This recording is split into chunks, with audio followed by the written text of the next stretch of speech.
After catching his partner cheating on him multiple times and even making up stories about hooking up with other guys, OP has a tough decision to make about his relationship. But will he make the right call? To find out how this story ends, get yourself a coffee and grab a bowl of popcorn so we can get into it. I've been in a relationship with this one girl for almost 4 years, and we've done a lot of meaningful things together, and a large chunk of my teenage years were spent with her. While I've been in this relationship, I've always been self-improving. For example, not having a phone or using any type of social media. The way we can roll out and completely be ourselves is beautiful to me. My girlfriend had a pretty rough life, and after some time, she even started copying my behavior. But for some reason, she kept telling me how she had this super amazing 2-hour-long hookup at the beach at night with some guy, and I believed the whole thing, which actually turned out to be a lie, just for her to get some type of power in our relationship. I immediately had trust issues with her, because I wouldn't have expected her to make up a story like that and willingly want to hurt me, just so she could have power over me. This whole thing made me very suspect of her behavior, so I started paying more attention to what she was actually doing. She kept telling me that there was a guy who kept assaulting her, so I went to her school and beat him up, but it turns out that she invited him to her place when no one was there, and they had sex several times. This did something to me as it was my first serious relationship. I couldn't trust her anymore, and I had zero motivation or drive to continue my self-improvement. But I tried my best to keep at it. In the end, though, I decided to stay with her and give her another chance.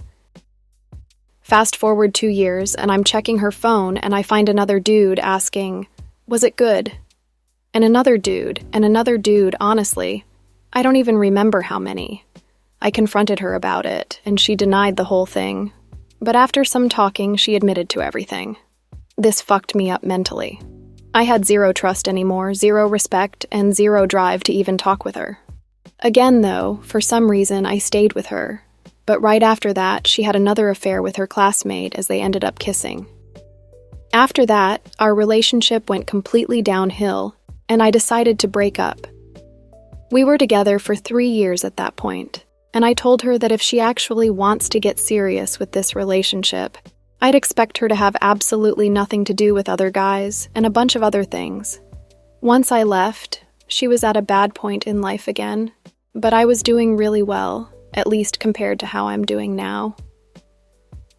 After 6 months of no contact, she came over to my place without warning and told me everything I've wanted to hear from her about the whole thing. It very much sounded like she definitely changed, and her habits had improved immensely, so I thought, why not? And took her on a giant hike. We talked about our relationship, the good and the bad. All while having an amazing day, it felt like the first day of our relationship. I completely built up my feelings and trust for her after that day.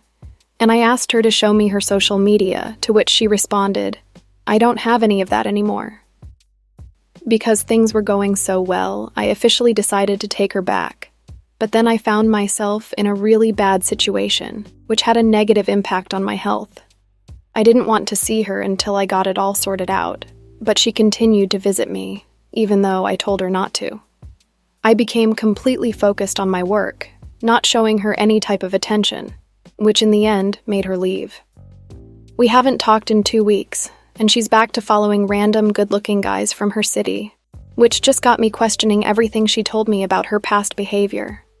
I'm definitely considering breaking up with her so I can focus more on myself and my work without dealing with a girlfriend who, after 4 years, still hasn't managed to change, even though she knows and sees what it does to her, myself, and our relationship in general. I thought it had something to do with me not being enough at first, but after thinking about it for a while, I realized my worth, and know that I have much more going for me than most people my age, which just makes me question this whole situation.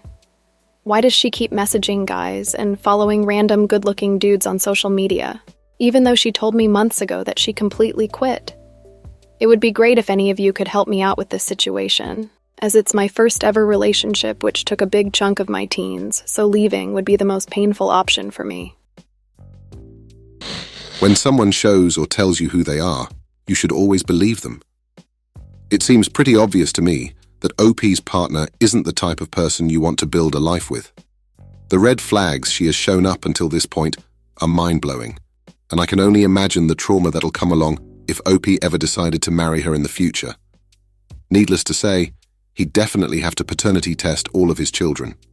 That said, though, the way OP talks about his girlfriend messaging good-looking dudes suggests to me that he's insecure about his looks, which probably plays a role in him being so dependent on his cheating girlfriend and whatever validation she gives him.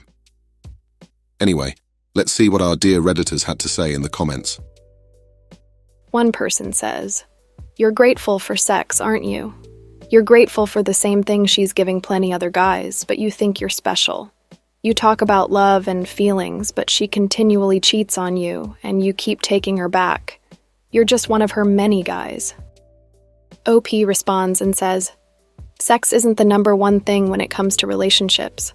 I only do it with people who I could imagine a future with, and I'm definitely not into hookups or anything like that. In my opinion, it's morally wrong and kind of cheap. It was more the feeling of childishness, freedom, creativity, and such when we were together. For example, she never went on a real vacation with her mother, but I've been on a bunch with my family. Because of this, I took her to a very meaningful place in the mountains in Germany for a weekend. I used to play like a child in places like that, but I quit after falling into gaming, junk food, and drug addiction.